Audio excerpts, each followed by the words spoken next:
Assalamualaikum warahmatullahi wabarakatuh. Di sini dengan saya Dina Hardisa, dengan di samping saya ada Mbak Khairun Nisa. Saya dari mahasiswa Ekonomi Syariah FAI-UIR. Baiklah, di sini kami akan melakukan sedikit perbincangan mengenai fikih muamalah, yang mana mengenai tentang mudharabah. Mbak pernah nggak sih sebelumnya mendengar tentang akad mudharabah? Pernah sih, tapi saya belum begitu memahami apa yang dimaksud dengan akad mudharabah tersebut. Baiklah Mbak, di sini saya akan menjelaskan sedikit ya Mbak. Akad mudharabah tersebut adalah merupakan akad kerjasama antara pemilik modal dengan si pengelola. Misalnya Mbak sebagai pemilik modal dan saya sebagai pengelola.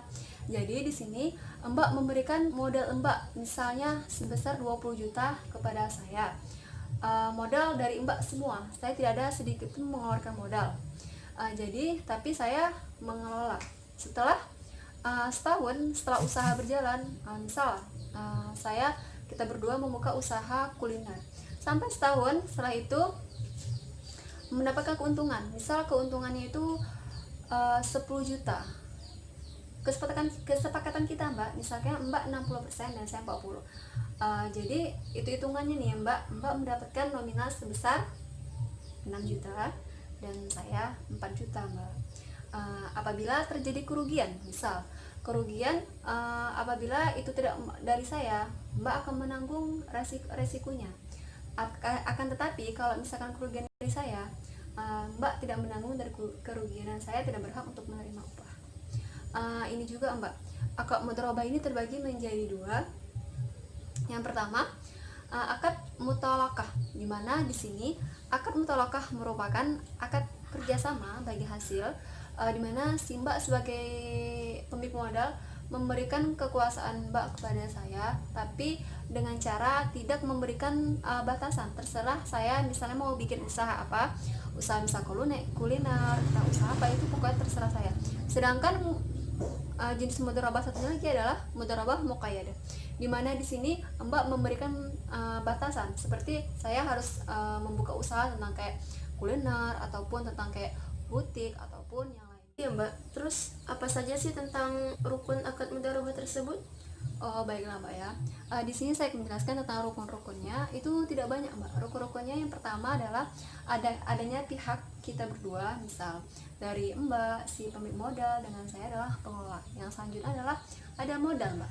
Misalkan kita melakukan kerjasama, otomatis kita milik modal. Modal Mbak 20 juta tadi kan kepada saya. Seterusnya adalah usaha nih. Usaha apa yang kita mau kerjasama? Misalkan kuliner Mbak, kita pilih gitu. Selanjutnya adalah adanya keuntungan. Jadi kita membagi hasil tidak mungkin tidak mendapatkan keuntungan. Seterusnya adalah siqot. Siqot itu adalah yang paling terpenting Mbak. Itu adalah merupakan proses serah terima gitu. Itu Mbak. Oh begitu ya Mbak. Terus apa saja sih yang termaksud dengan syarat akad mudharabah? Oh, kalau syarat Mbak tidak banyak. Yang pertama adalah untuk kita pelaku ya Mbak ya, Mbak dengan saya, sebelum kita melakukan akad tersebut kita harus memahami tentang ketentuan, syarat-syaratnya seluruhnya gitu Mbak.